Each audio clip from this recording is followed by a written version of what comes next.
அல்லாஹ் சுப்ஹானஹு வ தஆலா எங்களுக்கு இரண்டு விதமான கடமைகளை விதித்திருக்கிறான். ஒரு பகுதி ஹுகூகுல்லாஹ், நாம் அல்லாஹுக்கு செய்ய வேண்டிய கடமைகள்.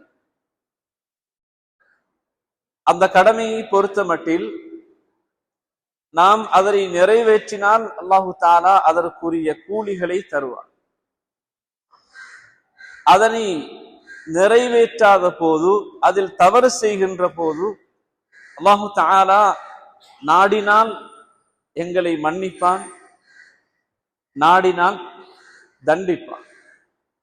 இன்னும் ஒரு பகுதி இருக்கிறது, ஹுகூகுல் இபாத், அடியார்கள் சம்பந்தப்பட்ட, குறிப்பாக மனிதர்களோடு சம்பந்தப்பட்ட கடமைகள் இருக்கின்றன.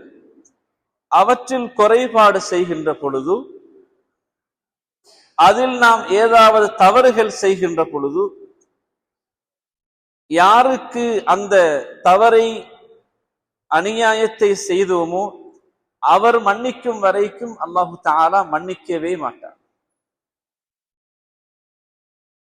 அந்த வகையில் அடியார்களுடைய அந்த கடமையில் மிக கவனமாக நாம் நடந்து கொள்ள வேண்டும். அல்லாஹு தஆலா தாயை விட 70 மடங்கிற்கும் அதிக இரக்கம் உள்ளவர். அதே நேரத்தில் அடியார்களுக்கு நீதம் செலுத்துவதில் அவனை விட யாருமே கிடையாது. அலைஸல்லாஹு பிஅஹ்கமில் ஹாக்கிமீன், அல்லாஹ்வை விட நீதம் செலுத்துபவர்கள், நீதியாக நடப்பவர்கள் யாராவது இருக்கின்றார்களா?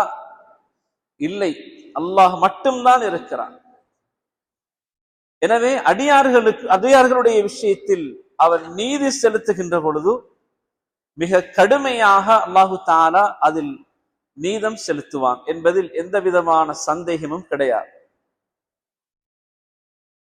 எங்கள் எல்லோருக்கும் தெரியும், நாளை கியாமத்துடைய நாளையில் அல்லாஹு தஆலா 3 வகையான நீதிமன்றங்களை வைத்திருக்கிறார். ஒன்று, ஷிர்க் குஃப்ரை பற்றி விசாரிப்பதற்கு ஒரு நீதிமன்றம். அதில் ஒரு மனிதன் வெற்றி பெற்று விட்டால் இரண்டாவது நீதிமன்றம் அல்லாஹுக்கு செய்ய வேண்டிய கடமைகள், தொழுகை, நோன்பு, ஜகாத் போன்ற இந்த கடமைகளை விசாரிப்பதற்கென்று அல்லாஹு தஆலா இரண்டாவது நீதிமன்றத்தை வைத்திருக்கிறார். அதிலும் ஒரு மனிதன் வெற்றி பெற்று, 2 நீதிமன்றங்களிலும் வெற்றி பெற்று மூன்றாவது நீதிமன்றம் வருகின்ற பொழுது அதுதான் அடியார்கள் சம்பந்தப்பட்ட நீதிமன்றம். அந்த 2இல் தப்பிவிட்டாலும் மூன்றாவதில் தப்புவதென்பது அது பெரிய ஒரு கேள்விக்குறியாகும். எனவே கண்ணியத்துக்குரிய சகோதரர்களே, அடியார்கள் சம்பந்தப்பட்ட அந்த கடமைகளில் மிக கவனமாக, யாருக்கும் என் மூலம் அநியாயம் நடந்துவிடக் கூடாது என்பதில் மிக கவனமாக இருந்து கொள்ள வேண்டும். அப்படியான அநியாயங்களில் ஒன்றைத்தான் இன்றைய ஹுத்பாவில் சுருக்கமாக நினைவுபடுத்தலாம் என்று நினைக்கிறேன்.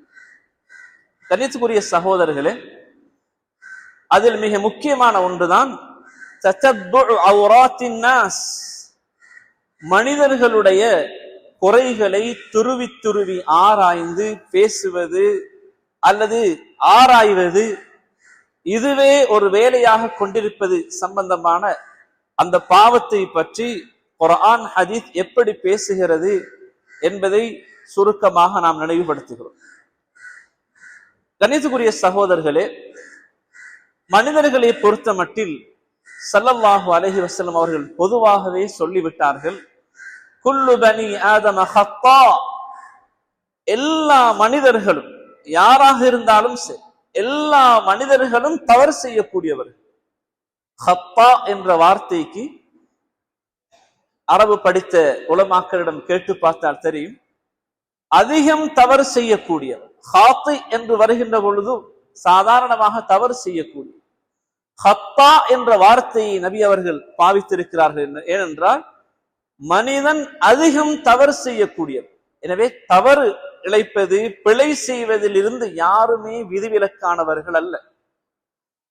ஆனால் நபிமார்கள் மாத்திரம் அவர்கள் பாவத்திலிருந்து பாதுகாக்கப்பட்டவர்கள் என்பது ஏகோபித்த உலமாக்களுடைய கருத்தாக இருக்கிறது.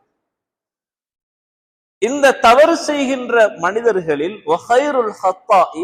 அதிகம் தவறு செய்கின்ற இந்த மனிதர்களில் யார் சிறந்தவர்கள் தெரியுமா? அத்தவ்வாபு, தன்னுடைய தவறை உணர்ந்து தான் தவறு செய்தவன் தான், நான் குறைபாடு உள்ளவன் தான், நான் நிறைவானவன் அல்ல, மற்றவர்களுடைய குறைகளை தேடித் திரிகின்ற அளவிற்கு நான் பூர்த்தியானவன் அல்ல என்பதை உணர்ந்து தன்னுடைய பாவங்களுக்காக வேண்டி அல்லாஹ்விடத்தில் தௌபா செய்கின்றானே, இவன் தான் சிறந்தவன் என்பதாக ஸல்லல்லாஹு அலைஹி வஸல்லம் அவர்கள் எங்களுக்கு மிக அழகாக சொல்லி தந்திருக்கிறார். எனவே கண்ணியத்துக்குரிய சகோதரர்களே, ஸல்லல்லாஹு அலைஹி வஸல்லம் அவர்கள் இந்த மனிதர்களுடைய குறைகளை துருவி துருவி தேடி திடிந்து இவ்வாறு அந்த பாவத்தை பற்றி விளங்குபடுத்துகின்ற பொழுது நபி அவர்கள் கேட்டார்கள், மல் கீபா, மற்றவர்களை பற்றி புறம் பேசுவது என்றால் என்னவென்று தெரியுமா உங்களுக்கு?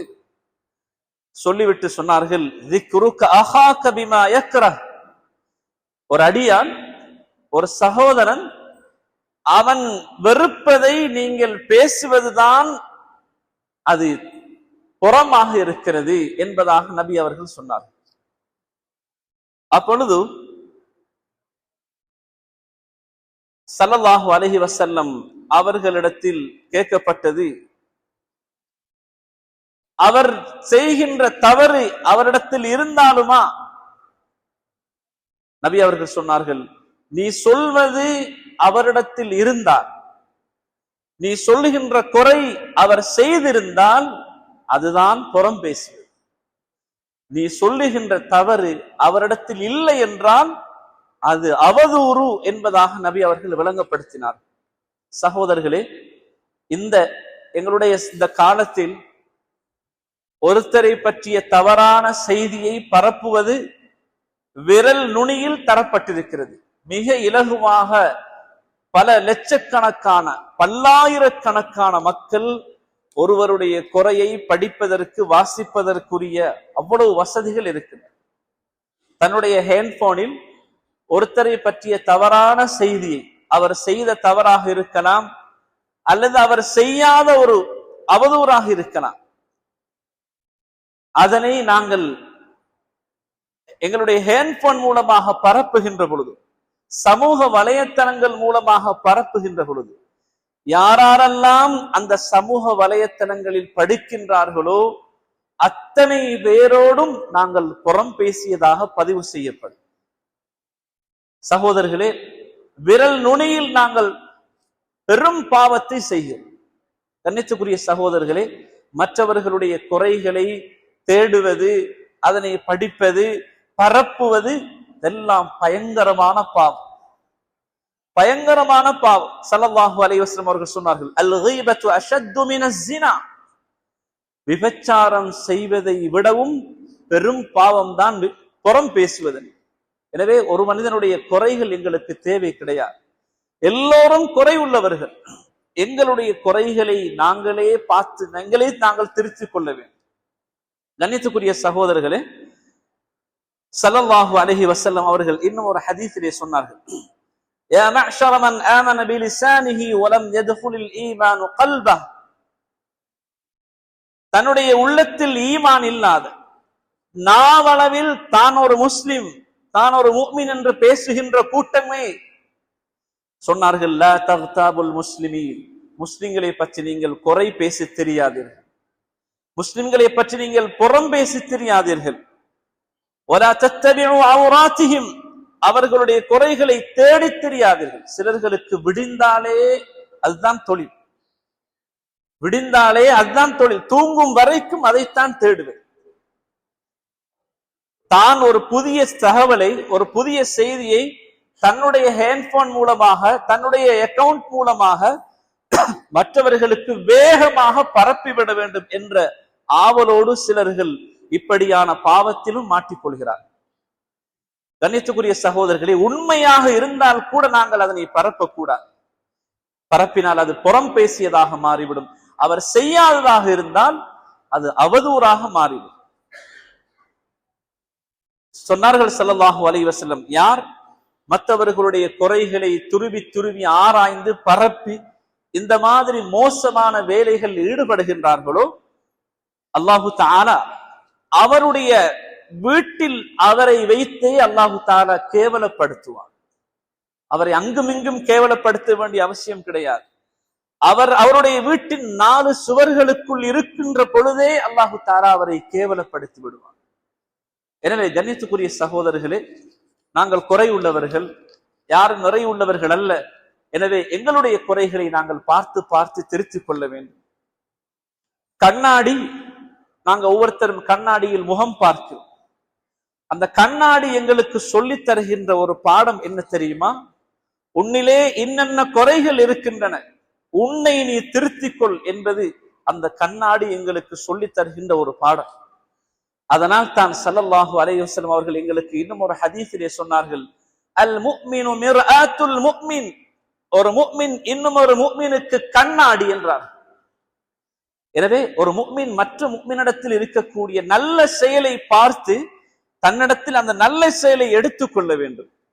அவனிடம் எங்களிடம் இருக்கின்ற அந்த குறை, மோசமான செயல்கள் அவனிடம் இல்லையா, அவனை போன்று எங்களை நாங்கள் திருத்திக் கொள்ள வேண்டுமே தவிர மற்றவர்களுடைய குறைகளை தேடித் திரிவதில் எந்த பிரயோஜனமும் கிடையாது. ஒரு அறிஞர் சொல்லுகிறார், மனிதர்களுடைய குறைகளை நாங்கள் பிக்காசு போட்டு தோண்டி திரிகின்றோம். ஒரு திடலான பூமியை இரும்பு ஆயுதத்தை கொண்டு தோண்டி அதனை நாங்கள் அதில் ஒரு மடுவை அல்லது ஏதோ ஒன்றை செய்வது போல மனிதர்களுடைய குறைகளை பிக்காசு போட்டு நாங்கள் தோண்டுகின்றோம். ஆனால் மற்றவர்கள் செய்கின்ற நலவுகளை ஓடுகின்ற தண்ணீரில் ஓட விட்டு விடுகிறோம், அதில் எழுதி ஓட விட்டு விடுகிறோம். அவர்களுடைய நலவுகளை பார்ப்பது கிடையாது. அதனால் தான் இன்னும் ஒரு அறிஞர் அழகான முறையில் அவருடைய கவிதையில் சொல்லுகிறார், நீ கொசுவை போன்று ஆகிவிடாது. அந்த கொசுவுடைய பழக்கம் என்ன தெரியுமா? உடலில் எத்தனையோ ஆரோக்கியமான இடங்கள் இருக்கு, உடலில் எத்தனையோ ஆரோக்கியமான இடங்கள் இருக்கு. அந்த இடங்களை எல்லாம் விட்டு விட்டு எந்த இடத்தில் ஊத்தை இருக்கிறதோ, காயம் இருக்கிறதோ, நாத்தம் இருக்கிறதோ, அங்குதான் போய் அந்த கொசு மொய்க்கும். எனவே அந்த கொசுவை போன்று நீ சமுதாயத்தில் ஆகிவிடாது. குன் கன் நஹ்லா, நீ ஒரு தேனியை போன்று ஆகிவிடும். அந்த தேனியுடைய பழக்கம் என்ன? அது எங்கு மலர்கள் இருக்கின்றனவோ, நறுமணம் வீசக்கூடிய மலர்கள் எங்கெங்கெல்லாம் இருக்கின்றனவோ அந்த மலர்களில் போய் மொய்த்து அந்த நறுமணத்தையும் எடுத்துக்கொண்டு அதிலிருந்து தேனையும் எடுத்துக்கொண்டு வந்து அது மனிதர்களுக்கு பெரும் ஒரு பிரயோஜனத்தை தயார்படுத்துகிறது. இந்த தேனியை போன்று நீ இரு, ஆனால் கொசுவை போன்று மனிதர்களுடைய குறைகளில், மனிதர்களுடைய அந்த நாற்றமான இடங்களில் மொய்க்கின்ற அந்த கொசுவை போன்று நீ மாறிவிடாதே என்று அழகான முறையில் அந்த வரிகளில் அவர் சொல்லி காட்டுகிறார். எனவே கணித்துக்குரிய சகோதரர்களே, பிரபல்யமான ஒரு ஹதீஸ் தான். ஸல்லல்லாஹு அலைஹி வஸல்லம் அவர்கள் கேட்டார்கள், வங்குரோத்காரன் யார் என்று தெரியுமா? சஹாபாக்கள் சொன்னார்கள், வங்குரோத்காரன் என்றால் யாரிடத்தில் தீனார் திர்ஹம் காசு பணம் இல்லாமல் தன்னுடைய வியாபாரத்தில் லொஸ்டாகி ஒன்றுமே இல்லை என்ற அளவிற்கு அவன் ஆகிவிட்டானோ அவன்தான் என்பதாக சஹாபாக்கள் உலகத்துடைய அடிப்படையில் சொன்னார்கள். ஸல்லல்லாஹு அலைஹி வஸல்லம் அவர்கள் சொன்னார்கள், உண்மையான வங்குரோத்காரன் யார் தெரியுமா? நாளை கியாமத்துடைய நாளையில் நாம் ஆரம்பத்திலே பார்த்ததை போல முதலாவது விசாரணை நீதிமன்றத்தில் வெற்றி பெற்றவன், ஷிர்க் குஃப்ரில் அவன் வெற்றி பெற்றிருப்பான், அல்லாஹ்வுக்கு செய்ய வேண்டிய கடமைகளில் அவன் வெற்றி பெற்றிருப்பான். மூன்றாவது நீதிமன்றத்தில் அவனை விசாரிக்கிறான். அந்த நேரத்தில் அவன் மலைகளை போன்று நன்மைகளை கொண்டு வருவான், சுவர்க்கம் போவதற்கு மிக நெருக்கமாக இருப்பான். இந்த நேரத்தில் அவனுக்கு பின்னால் சில கூட்டங்கள் வரும். ஒருவர் சொல்லுவார், அது ஷதமஹாதா, யா அல்லாஹ் இவனை சுவர்க்கம் போக விட்டு விடாதே, உலக வாழ்க்கையில் அவன் எனக்கு அநியாயமாக ஏசி இருக்கிறான், அநியாயமாக என்னை திட்டி இருக்கிறான், என்னை பற்றி இவன் அநியாயமாக அவதூறு சொல்லி இருக்கிறான், படுதூறு சொல்லி இருக்கிறான், இன்னார் இன்னாருடைய சொத்துக்களை சூறையாடி திருடி இவன் அனுபவித்திருக்கிறான், இன்னார் இன்னாரை கொலை செய்திருக்கிறான், இன்னார் இன்னாருக்கு இவன் இந்த மாதிரியான காயங்களை ஏற்படுத்தி அநியாயம் செய்திருக்கிறான், இவன் இன்னாருக்கு அடித்திருக்கிறான் என்று பல முறைப்பாடுகள், அடியார்கள் சம்பந்தப்பட்ட அந்த முறைப்பாடு. இப்பொழுது அல்லாஹ் என்ன செய்வான், இவன் கொண்டு வந்த சுவர்க்கம் போவதற்கு தகுதியான அந்த அமல்களுடைய நன்மைகளை பாதிக்கப்பட்டவர்களுக்கு பாதித்த அளவு அல்லாஹு தாலா கொஞ்சம் கொஞ்சமாக எடுத்து பங்கு வைப்பான். இப்பொழுது இவனுடைய நன்மைகள் எல்லாம் தீர்ந்து போய்விடும்.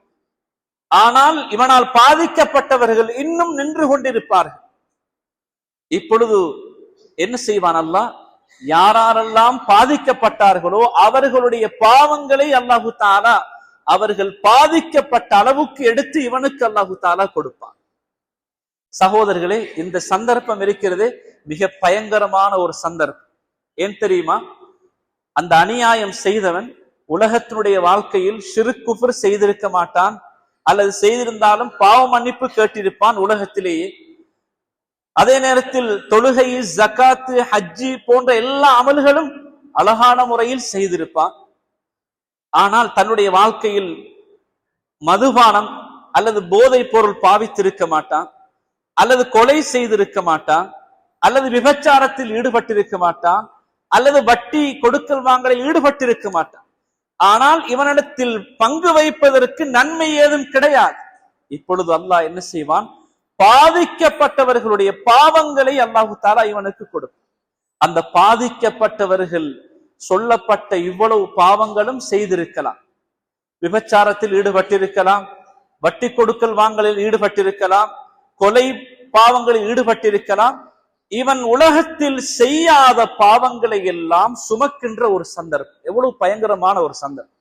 அல்லாஹ் பாதுகாக்கு. தான் செய்த நன்மைகளை இழந்து செய்யாத பாவங்களை தலையில் சுமக்க வேண்டிய ஒரு சந்தர்ப்பம்.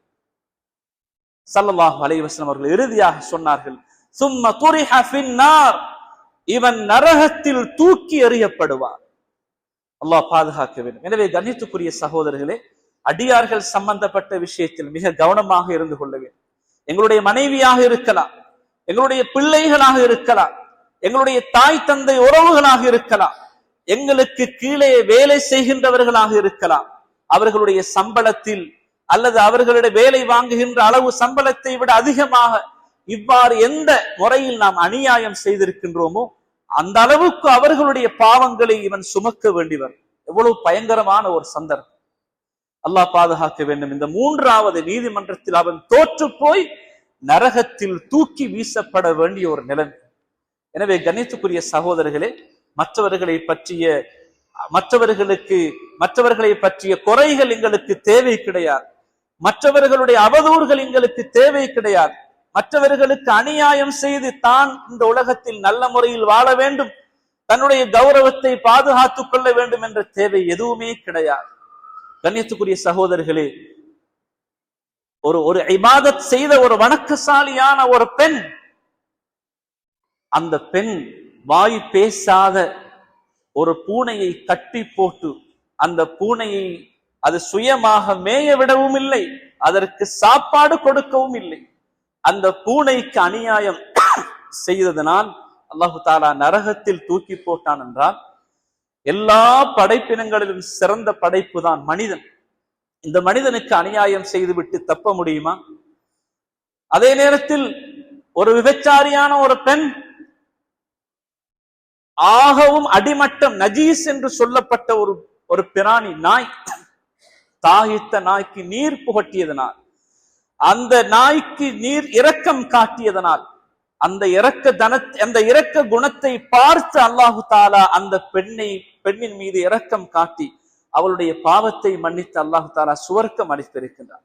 இதெல்லாம் ஐவாய் மிருகங்கள், மனிதனற்ற ஏனைய உயிரினங்கள், அந்த உயிரினங்களுக்கு செய்த அநியாயத்திற்கும் இரக்கத்திற்கும் அல்லாஹு தஆலா இவர்களை நரகத்திலும் சுவர்க்கத்திலும் போடுகிறான் என்றால், வலகத் கர்ரம்னா பனி ஆதம், மனிதர்களை, ஆதமுடைய மக்களை நாம் கண்ணியப்படுத்தி இருக்கிறோம் என்று சொல்லுகிறானே, இந்த மனிதனுக்கு அநியாயம் செய்தால் அல்லாஹ் பாதுகாக்க வேண்டும். அந்த மூன்றாவது நீதிமன்றம் தான் அதற்கு பதில் சொல்.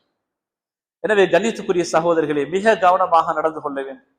இந்த உலகத்தில் யாருக்காவது நாங்கள் எவ்வாறு கடன் சுமை இருந்தால் அந்த கடனை கொடுக்கும் வரைக்கும் சுவர்க்கம் செல்ல முடியாதோ, அதே போன்றுதான் யாரையாவது நாங்கள் குறை கூறி பேசி இருந்தால், யாரையாவது நாங்கள் அவதூறு சொல்லி இருந்தால், யாருக்காவது எந்த முறையிலாவது அநியாயம் செய்திருந்தால், இந்த உலகத்திலேயே அந்த அநியாயத்திற்குரிய மன்னிப்பை நாங்கள் கேட்டு பெற்றுக் கொள்ள வேண்டும்.